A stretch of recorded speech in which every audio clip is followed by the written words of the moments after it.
friends, welcome to once again in my channel, and today we are going to learn a new one, same topic, do as directed. Before that we have seen 12 examples what I was asked into the exam, and the same topic we are continuing to hear. मुझे लगता है कि आप बहुत अच्छे से practice करो और आपको बहुत सारी नॉलेज उसमें से ज़रूर मिल रही है, तो वही टॉपिक हम कंटिन्यू करेंगे। और कुछ बहुत सारे सवाल जो है, बहुत सारे आपके जो कुछ डाउट्स हैं regarding the grammar, that definitely it will B solve and you will get a good learning. तो दोस्तों, जो भी आप लर्न कर रहे हो, जो भी आप पढ़ रहे हो, तो प्लीज़ उसे थोड़ा रिवाइज करें और उसको बोलने के लिए बहुत प्रयास करें। Try to speak words and try to make the sentences in your own pace. जो भी आपकी हिंदी या आपकी मातृभाषा होगी तो उसमें से सेंटेंस बनाएं और वो इंग्लिश में बोलने की कोशिश करो। तो चलिए देखते हैं कुछ और एग्जांपल्स आज की वीडियो में। तो first sentence is there, Neeta said how dare you to talk like this. अब ये सेंटेंस जो है वो एक, मैंने आपको पहले ही कहा था कि यहाँ पे दो टॉपिक होते हैं, एक होता है रिपोर्टेड वर्ब एंड एक होता है रिपोर्टिंग स्पीच। तो रिपोर्टिंग स्पीच में जो कुछ भी होता है according to that reported verb में चेंजेस होते हैं, और जैसे रिपोर्टेड वर्ब होता है वैसे रिपोर्टिंग स्पीच में भी चेंजेस होते हैं। तो यहाँ देखते हैं कि नीता सेड, तो यहाँ तो पास्ट टेंस है, और जो सेंटेंस दिया गया है, जो स्पीक वाला सेंटेंस है, जो कुछ बोला गया है वो है how dare you to talk like this. एक क्वेश्चन है, तो सीधे सीधे इस क्वेश्चन को सॉल्व करने के लिए हमें कुछ अलग से ट्राई करना पड़ेगा। तो सेड की जगह पे हमें यूज़ करना होगा आस्क, और डबल इन्वर्टेड कॉमा जो है उसकी जगह पे हम यूज़ करेंगे WH वर्ड। तो यहाँ पे WH वर्ड कौन सा है, हाउ, तो उसी को यूज़ करेंगे। दूसरा जो पार्ट है सेंटेंस का वो dare you to talk, dare you to talk का हम कर देंगे यू डेयर टू टॉक, तो यू डेयर हो जाएगा। ये सिंपल सेंटेंस में होगा, और वही हम चेंज करेंगे पास्ट टेंस के हिसाब से। तो उसमें चेंज करने होते हैं हमें according to person, place and tense. ये तीन चेंजेस हमें यूज़ करने होते हैं, पर्सन, प्लेस और टेंस। तीन चेंजेस करेंगे तो टेंस हो जाएगा, डेयर का हो जाएगा डेयर्ड, और यू का हो जाएगा ही और शी। अब यहाँ ही है कि शी है, यू हमें पता नहीं है। अगर वो सेंटेंस का दूसरा पार्ट अगर होता तो डेफिनेटली हम उससे बता सकते हैं कि वो शी यूज़ करना है कि ही यूज़ करना है। तो हम दोनों का इस्तेमाल करके देखते हैं किस तरह से वो चेंज होगा। It will be change like this, Nita ask how she or he dare to talk with her like this, or dare to talk her like this. ये उसका चेंज होगा into the indirect speech. Second sentence, Mahesh falls down on road. अब इसका हमें add question tag करना है। तो हमें पता है कि ऐड क्वेश्चन टैग में कभी कभी मैंने आपको ये भी बताया, लेकिन जो बताया मैंने आपको कि अगर सेंटेंस दिया गया सेंटेंस जो अगर पॉजिटिव होगा तो उसे नेगेटिव बनाते हैं, अगर नेगेटिव होगा तो पॉजिटिव बनाते हैं। लेकिन क्या होता है कि कभी कभी सिचुएशन बेस्ड क्वेश्चंस होते हैं। अब ये सिचुएशन बेस्ड क्वेश्चन जो होते हैं तो उनका नेगेटिव या पॉजिटिव ऐसा नहीं बनता, तो उसमें थोड़े चेंजेस भी हो जाते हैं। कभी कभी रूल्स के बाहर भी होता है, कुछ अकॉर्डिंग टू रूल भी चेंज होता है। यूनिवर्सल ट्रूथ अगर होता है, कुछ अलग सी चीज़ होती है, तो definitely it will be change. तो Mahesh falls down on the road, तो मैंने अगर किसी से पूछा कि Mahesh falls down on the road, तो मैं उससे पूछूंगा सच में गिरा था कि गिरा नहीं था। तो ये सिचुएशन बेस है, तो मैं क्या पूछूंगा, Mahesh falls down on the road, तो इससे कॉमा करेंगे और हम इस तरह से उसे बनाएंगे, Mahesh falls down on the road does he. तो ये हुआ डज ही, ये प्रॉपर उसका हुआ। अगर आपको लगता है कि उसे रूल्स के बेस पे बनाना है तो फिर डजंट ही, ये रूल्स के हिसाब से होगा। लेकिन सिचुएशन बेस अगर होगा तो मैं ये पूछूंगा रमेश रोड पे गिरा था, वही पूछेगा गिरा नहीं था। ये मैं जब उससे पूछूंगा, किसी और से पूछूंगा, तो ये हो जाएगा but I am just confirming it, तो मुझे पता है और मैं कन्फर्म कर रहा हूँ। तो यहाँ पे डज ही, ये ज़्यादा करेक्ट हो सकता है। Second one is Godavari is one of the longest river in our country. Same superlative degree का ये सेंटेंस है। Godavari is one of the longest river in our country. तो गोदावरी जो है बहुत जो लंबी नदियाँ हैं उनमें से एक है।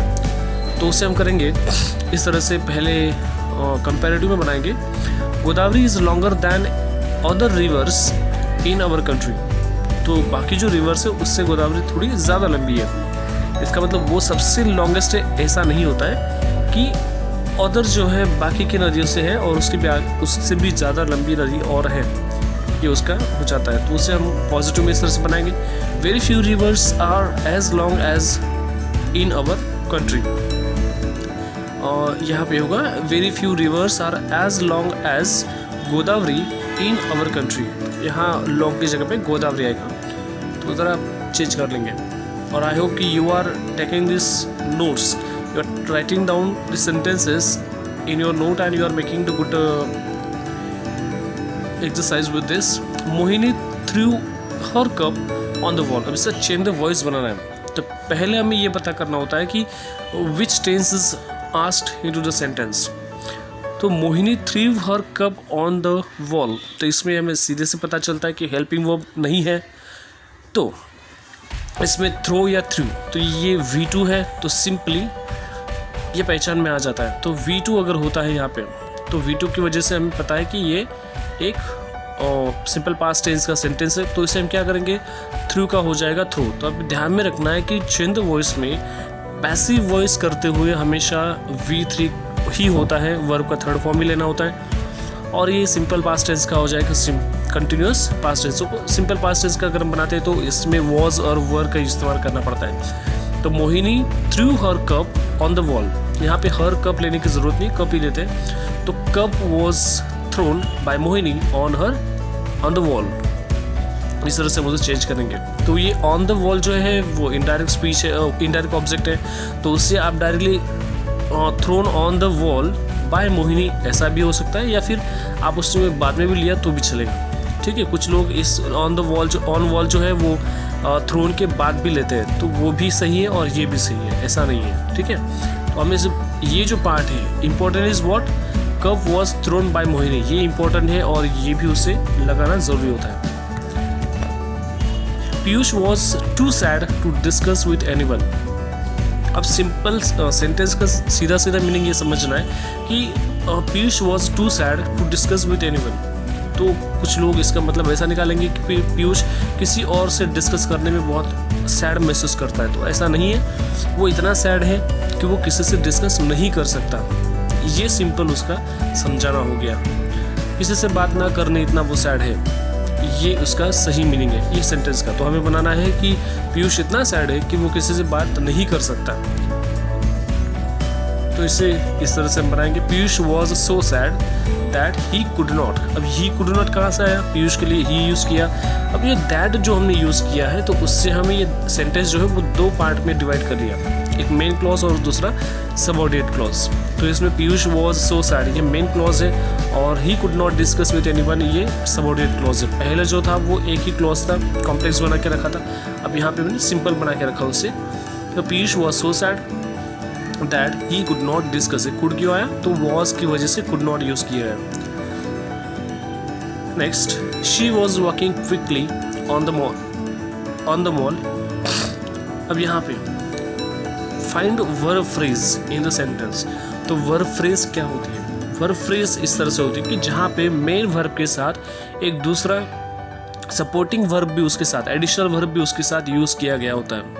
तो ध्यान में हमेशा रखिए, मैंने एक वर्ब फ्रेज पे एक वीडियो भी बनाया, तो आप डिस्क्रिप्शन में जाके या फिर आप प्लेलिस्ट में जाके वो वीडियो सर्च कर लीजिए, तो वो भी बहुत इंपॉर्टेंट चीज़ होती है आपके लिए। वर्ब फ्रेज और नाउन फ्रेज ये दोनों इंपॉर्टेंट सेंटेंसेस होते हैं, तो बहुत बार एग्जाम में पूछे जाते हैं। तो यहाँ ध्यान में रखना है कि जो भी हेल्पिंग वर्ब मेन वर्ब है उसके साथ एक वर्ब होता है, सपोर्टिंग वर्ब होता है, वो वॉज है। तो was quick walking, was walking ये उसका नाउन वर्ब फ्रेज है, ध्यान में रखिएगा। तो there is a was walking is a verb phrase in the sentence. तो नेक्स्ट वाला प्ले करते हैं। Ravi calls his wife home minister. अब इसका सिंपल सा डब्ल्यूएच क्वेश्चन बनाएंगे और ये सबको आ ही जाएगा, इट्स वेरी इजी, ज़्यादा डिफिकल्ट भी नहीं है। तो क्या होगा कि होम मिनिस्टर ये उसका आंसर आ जाएगा। तो what does Ravi call his wife. अब ये कॉल्स का एस निकल जाएगा क्योंकि डज हमने यूज़ किया है, तो एस निकाल दिया, सिर्फ कॉल रहेगा। Ravi calls his wife home minister, ये उसका आंसर आएगा हमारे क्वेश्चन का। या फिर ये क्वेश्चन दूसरी तरह से ऐसे बन सकता है कि who does call his wife home minister, दोनों आंसर आ सकते हैं। या फिर तीसरा आंसर भी इससे भी आ सकता है, whom does Ravi call home minister to, ये भी उसका एक क्वेश्चन आ सकता है। 3 तरह से क्वेश्चन बनेगा। अब ट्राई कीजिए, बहुत ज़्यादा प्रैक्टिस की ज़रूरत होती है इसमें, और जितने ज़्यादा प्रैक्टिस करेंगे उतने ज़्यादा आपकी लैंग्वेज बहुत अच्छी होती जाएगी। और बोलने के लिए भी बहुत सारे आपकी मैक्सिमम ट्राई कीजिए कि वो आपकी स्पीकिंग में आना चाहिए। इसे थियरी नॉलेज लेके कोई फ़ायदा नहीं है, वो आपकी लैंग्वेज में आना ज़रूरी है। And you can discuss, you must discuss with others and you can speak a good language if you have the good practice. Okay, let's see this next. Last night was too cold as if I was in Himalaya. अब last night was too cold as if I was in Himalaya.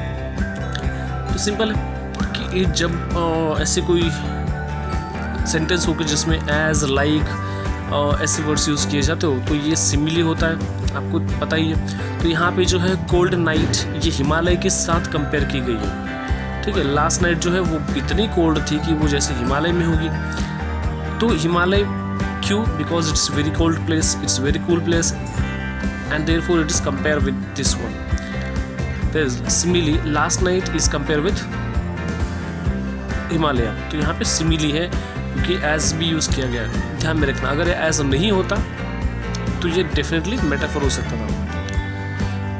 It's okay, it is a minor accident on highway. अब देखिए यहाँ पे भी पूछा गया है कि फिगर ऑफ स्पीच ढूंढना है।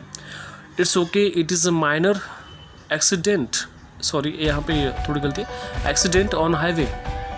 तो ये जो सेंटेंस है वो सुन के हमें लगता है कि नहीं इट्स ओके, हाईवे पे एक छोटा सा एक्सीडेंट था।